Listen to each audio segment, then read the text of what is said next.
ઓમ શ્રી ગણેશાય નમઃ. જય શ્રી કૃષ્ણ મિત્રો. ભાદરવા માસમાં ગણપતિજીનું અનેરો મહત્વ છે. આ માસમાં ગણેશ ચોથના દિવસે ભગવાનનો જન્મ થયો છે. માટે આ દિવસોમાં, આ 10 દિવસોમાં ભગવાનની કથાઓ સાંભળવાનો ખૂબ જ મહિમા છે. તો આપણે ગણેશજીની વાર્તા સાંભળીશું. એકદંત ભગવંત ગણપતિ નમો નમઃ. વક્રતુંડ ગણરાય ગણપતિ નમો નમઃ. શુભકર્ણ ગજકર્ણ ગણપતિ નમો નમઃ. ભાલચંદ્ર લંબોદર ગણપતિ નમો નમઃ. ઓમ નમઃ શિવાય. જય શ્રી ગણેશ. બોલો ગૌરી પુત્ર ગજાનંદ ગણેશની જય. ઓમ નમઃ શિવાય. પ્રિય ભક્તગણો, ભાદરવા માસમાં સુદ ચોથથી ભગવાન ગણેશની ચોથનું વ્રત શરૂ થાય છે, ઉત્સવ શરૂ થાય છે અને અનંત ચૌદસના દિવસ સુધી આ ઉત્સવ મનાવાય છે. આ દિવસે બપોરે ભગવાન ગણેશનો જન્મ થયો હતો. માટે પૂરા ભારતમાં ગણેશજીના જન્મ ઉત્સવની બહુ ધૂમધામથી તૈયારીઓ થાય છે, ઉત્સવ મનાવાય છે. તથા આજના દિવસે ભૂલથી પણ ચંદ્રમાના દર્શન ન કરવા જોઈએ. આમ કરવાથી એક કલંક લાગે છે. મિત્રો, ઘણી જગ્યાએ આ ચતુર્થીને કલંક ચતુર્થીના નામેથી પણ ઓળખાય છે. ગણેશ પુરાણ અનુસાર આ દિવસે ગણેશજીની પૂજા, વ્રત, ઉપવાસ, જપ, તપ, કથાને સાંભળવાથી ગણેશજી જલ્દી પ્રસન્ન થઈ જાય છે અને તેમની કૃપાથી 100 ગણું પુણ્ય ફળ મળે છે. ધન, સંપત્તિ, માન, પ્રતિષ્ઠા, સંતાન તથા સૌભાગ્ય બધું જ મન માંગી ઈચ્છા પૂરી થાય છે. આજના દિવસે ગણેશ પૂજા કરીને મીઠા માલપુવાનો પ્રસાદ સાસુ સસરાને ખવડાવે છે. એ ગણપતિજીની કૃપાથી સૌભાગ્યવતી થાય છે. એ સ્ત્રી તો તમે બધા ભક્તગણો પૂરી શ્રદ્ધાથી આ ગણેશ ચોથની મુક્તિદાયીની કથાને પૂરા અંત સુધી સાંભળજો. બ્રહ્માજી કહે છે કે જે નર નારી આજના દિવસે આ કથા પૂરી સાંભળે છે તો એને ભૂલથી પણ કરેલા ચંદ્ર દર્શનનું કલંક પાપ નથી લાગતો તથા ગણેશજીની વિશેષ કૃપા પ્રાપ્ત થાય છે.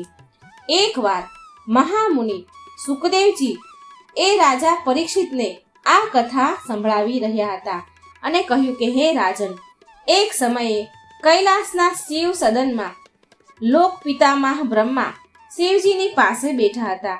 તે સમયે ત્યાં દેવર્ષિ નારદ પહોંચ્યા. તેની પાસે એક અતિશય સુંદર અને સ્વાદિષ્ટ અપૂર્વ ફળ હતું. એ ફળને દેવર્ષિએ ગંગામય ઉમાનાથ શિવના શિર કમળોમાં અર્પણ કરી દીધું. એ અદ્ભુત અને સુંદર ફળને પિતાના હાથમાં જોઈને ગણેશજી અને કુમાર કાર્તિકે બંને બાળક એને આગ્રહપૂર્વક માંગવા લાગ્યા. ત્યારે શિવજીએ બ્રહ્માજીને પૂછ્યું કે હે બ્રહ્માજી, આ અપૂર્વ ફળ હું કોને પ્રદાન કરું?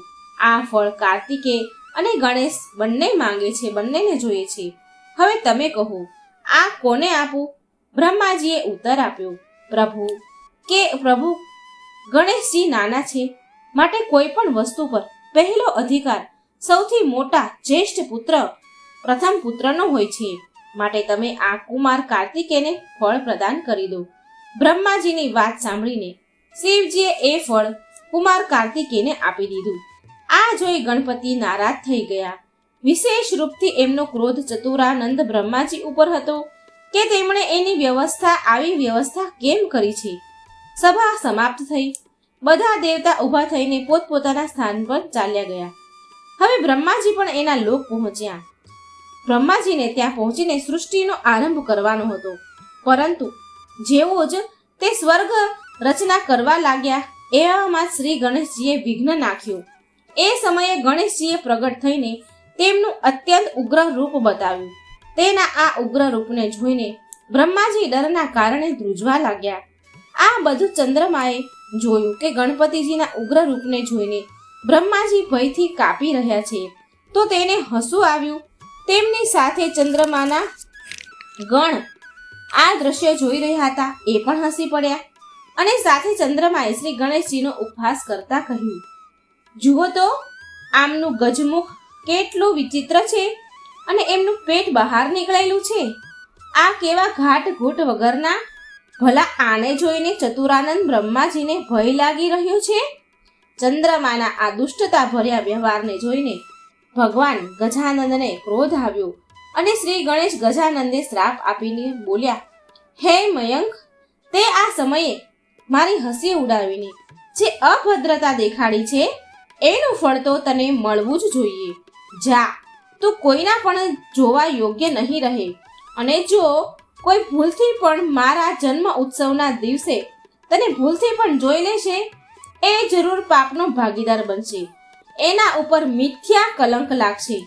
આટલું કહીને ગજાનંદ અંતર ધ્યાન થઈ ગયા અને એનો શ્રાપ મળતા જ શ્રીહીન, મલિન અને દીન થઈ ગયા.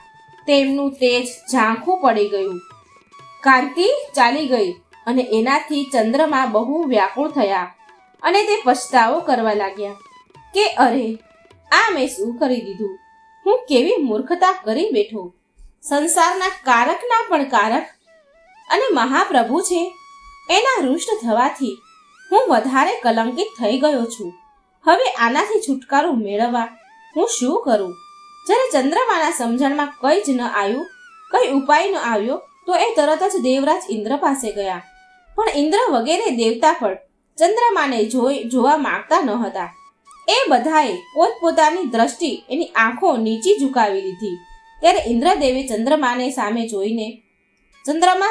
ન જોઈને ચંદ્રમાને પૂછ્યું કે ચંદ્રમા, તારી આ દશા કેવી રીતે થઈ? શું આ ગણેશજીના શ્રાપનો પ્રભાવ છે? આ વાત સ્પષ્ટ રીતે કહો. એટલે ચંદ્રમા બોલ્યા, હે દેવરાજ, તમારાથી હું જ છુપાયું છે.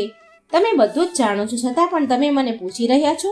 હું જલ્દી શ્રાપમાંથી મુક્ત થવા માંગુ છું, તેવી કૃપા કરો, કોઈ ઉપાય કહો મને, નહીં તો સમસ્ત સંસાર મારા આ શ્રાપિત થવાનું ફળ ભોગવશે.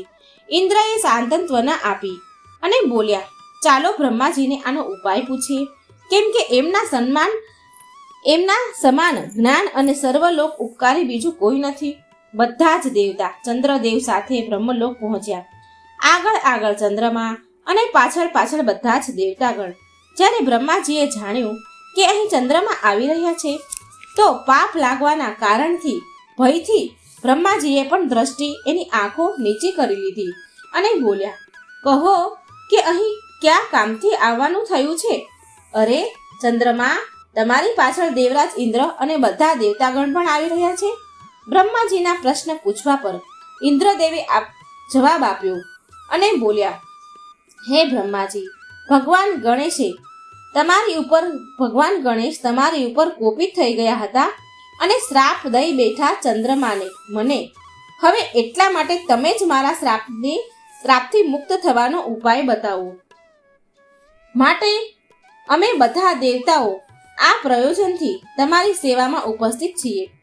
ફરી ચતુરાનંદ બ્રહ્માજીએ કંઈક વિચાર કર્યો અને કહ્યું કે તમને શ્રી ગણેશ પ્રભુની શરણ લેવી પડશે. બ્રહ્માજીની વાત સાંભળી ભગવાન ગજાનંદ ગણેશની પૂજાની તૈયારી કરી. ગણેશજીની મૂર્તિ બનાવી અને એમની વિધિ વિધાનથી પૂજા અર્ચના સ્તુતિ કરી, નૈવેદ્ય વગેરે ચડાવ્યા અને એમની સ્તુતિ કરીને કહેવા લાગ્યા બધા જ દેવતાઓ કે હે પ્રભુ, તમે ચંદ્રમા પર કૃપા કરો. એ સમયે ચંદ્રમા અજ્ઞાનતાવશ ભૂલ કરી હસી પડ્યા હતા, પણ હવે તો એને તેની ભૂલનું ભાન થયું છે ને. દેવતાઓની પ્રાર્થનાથી ભગવાન ગણેશજી પ્રસન્ન થયા. બધાએ એમનું અદ્ભુત રૂપ જોઈને તેમને દંડવત પ્રણામ કર્યા. ત્યારે ગણપતિજી પ્રસન્ન થઈને બોલ્યા, હે દેવતાગણ, હું સંતુષ્ટ છું. માટે તમે જે જોઈએ એ અવિષ્ટ પર વર માંગી લો. ચંદ્રમાએ ગણપતિજીના ચરણોમાં મસ્તક મૂકી દીધું અને આંસુના જળથી એમના ચરણ ધોયા. ગણપતિજી બોલ્યા, હે ચંદ્રમા, ઉઠો, હવે સંતાપ ન કરો, હું તમારી પર બહુ પ્રસન્ન છું. ચંદ્રમા બોલ્યા, પ્રભુ, મને શ્રાપ મુક્ત કરો. મારી ક્રાંતિ નષ્ટ થઈ ગઈ છે, એને પાછી આપો. હું અદર્શનીયથી દર્શનીય થઈ જાઉં. નાથ, મારા અપરાધને ક્ષમા કરો. ભગવાન શ્રી ગણેશ બોલ્યા કે 1 વર્ષ 6 મહિના કે 3 માસ માટે તમે અદર્શનીય રહેવા માંગો છો અથવા બીજું કંઈ ઈચ્છો છો? તમે 1 વર્ષ 6 મહિના કે 3 માસ અદર્શનીય રહેવા માંગો છો અથવા બીજું કોઈ? જલ્દી સ્પષ્ટ કહો. ચંદ્રમા કહે, હે પ્રભુ, મને બહુ દંડ મળી ચૂક્યો છે, હવે તો મને ક્ષમા કરી દો. આમ કહીને તેમણે ફરી દંડવત પ્રણામ કર્યા. ત્યારે બધા જ દેવતા પણ ગણેશજીના ચરણોમાં નમી ગયા. શ્રી ગણેશજીએ હસીને કહ્યું કે હું મારા જ વચનોની મિથ્યા કેવી રીતે કરું? ભલે સૂર્ય સુમેરુ તેનું સ્થાન ત્યાગી દે, સમુદ્ર એની મર્યાદા છોડી દે, અથવા અગ્નિ શીતળ થઈ જાય, પરંતુ મારું વચન મિથ્યા થઈ શકે નહીં. છતાં પણ હું તેને વર્ષમાં એક જ દિવસ માટે શ્રાપિત કરીશ. એટલે જાણે કે અજાણે કોઈ પણ ભાદરવા માસની સુદ પક્ષની ચોથના દિવસે ચંદ્રમાને જોશે તો એ જ અભિશાપ થશે. એને એ અભિશાપ મળશે, પાપનો ભાગીદારી બનશે, અને એ વ્યક્તિ મનુષ્ય એ દુઃખનો ભાગી બનશે. એમાં કોઈ સંદેહ નથી. ભગવાન ગણેશના આવા વચન સાંભળીને ચંદ્રમા બહુ પ્રસન્ન થયા તથા સમસ્ત દેવતાગણ પણ ભગવાન શ્રી ગણેશનો જય જયકાર બોલાવા લાગ્યા. ચંદ્રમાએ ફરી નિવેદન કર્યું કે હે પ્રભુ, ભવિષ્યમાં મને આ પ્રકારે મૂર્ખતા મારાથી ન થાય અને મારું ચિત્ત તમારા ચરણ કમળમાં સ્મરણમાં લાગેલું રહે એવું વર મને પ્રદાન કરો. ગણેશજીએ પ્રસન્ન થઈને કહ્યું, આવું જ થશે, પરંતુ મારા એકાક્ષર મંત્ર ગંગ નો જાપ કરતા રહેજો. આમ કહીને ભગવાન શ્રી ગણેશે અંતર્ધ્યાન થઈ ગયા અને ત્યારે બધા જ દેવતાઓ પણ સ્વર્ગલોક આવી ગયા અને ચંદ્રમા પણ એના લોકમાં ચાલ્યા ગયા. ચંદ્રમાએ 12 વર્ષ સુધી તપસ્યા કરી ગણેશજીના એકાક્ષરી મંત્ર ગંગ નો નિરંતર જપ કરતા રહ્યા. પવિત્ર ગંગાજીના તટ પર ભક્તિપૂર્વક એકાગ્ર મનથી તેમનું આ મંત્ર જપ તપ ચાલુ રહ્યું. ત્યારે એક દિવસ ગણેશ પ્રભુ ચંદ્રમા સમક્ષ પ્રગટ થયા અને એ સમયે તેમની રૂપ છટા જોઈને નિશાપતિ ચંદ્રમા અવાગ રહી ગયા. તેમના ચિત્તમાં ભય જાગ્યો. એકદમ ભગવાન ગણેશને સામે જોઈને હાથ જોડીને પ્રણામ કરીને એમની સ્તુતિ કરવા લાગ્યા. ચંદ્રમા બોલ્યા, હે ભગવાન ગણેશ, હું તમને નમસ્કાર કરું છું, જે તેમના ભક્તોના બધા જ વિઘ્નોને હરણ કરીને જે ધર્મ અર્થ કામને પ્રદાન કરે છે. એ વિઘ્ન વિનાશક પરમાત્મા ગજાનનને હું નમસ્કાર કરું છું. હે પ્રભુ, મેં અજ્ઞાનતાવશ જે અપરાધ કર્યો હતો એને માટે ક્ષમા કરીને મારું પૂર્વ રૂપ પ્રદાન કરો મને. હે નાથ, તમે જે મને મારું એ રૂપ પ્રદાન કરી શકો છો. હે દયાળુ નિધાન, તમે બધા દેવતાઓના અભીશ્વર છો.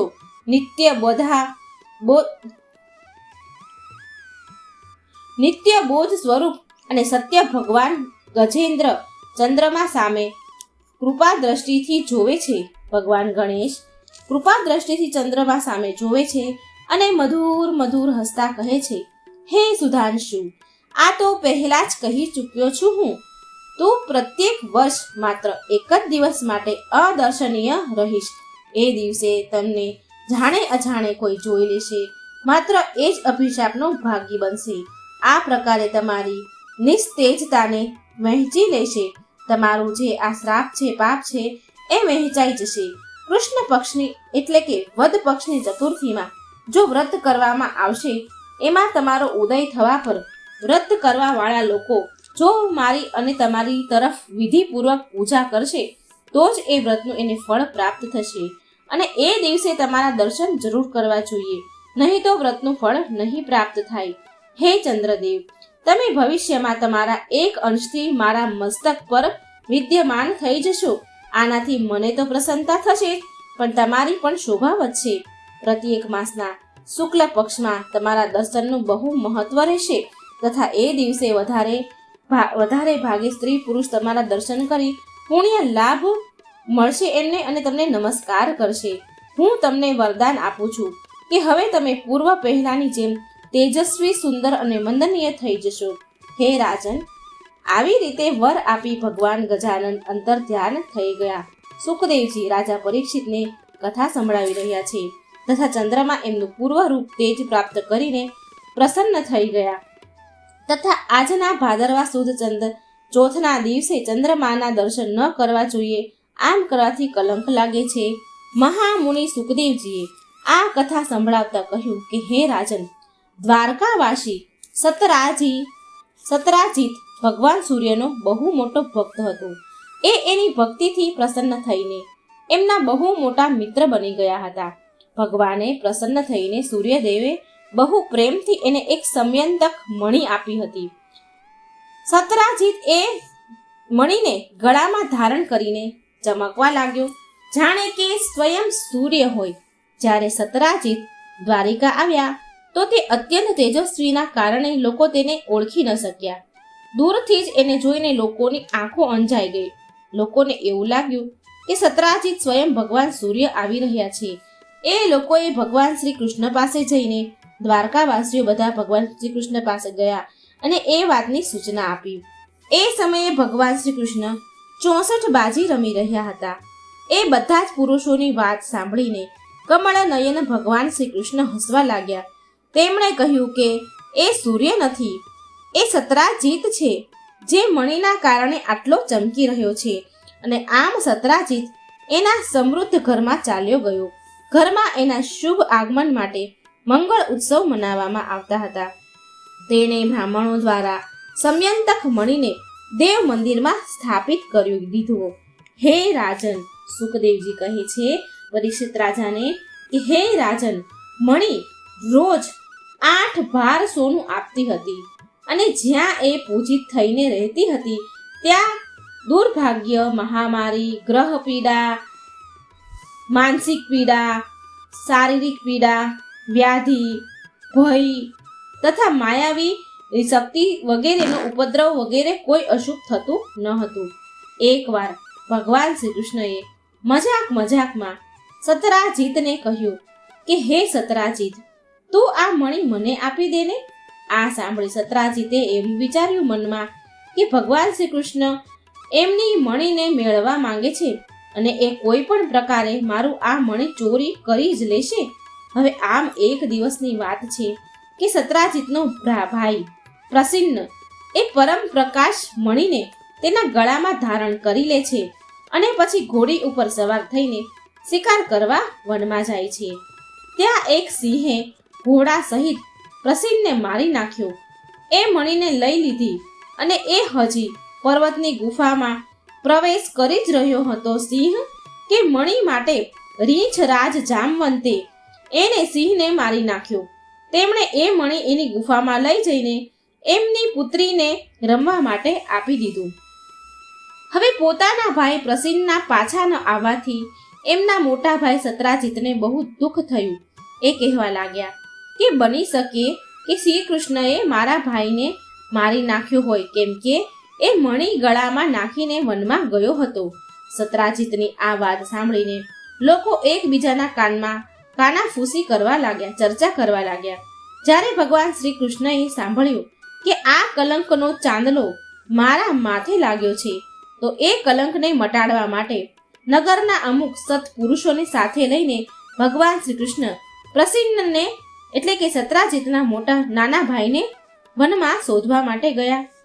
આ બધા તો ભગવાન શ્રી ગણેશની માયા હતી. આ બધું જે થઈ રહ્યું હતું એ ભગવાન ગણેશની માયા હતી. તેમણે ચંદ્રમાને શ્રાપ આપ્યો હતો કે જે પણ નર નારી ભાદરવા માસની શુક્લ પક્ષની વિનાયક ચતુર્થીના દિવસે ચંદ્ર દર્શન કરશે એને મિથ્યા કલંક લાગશે.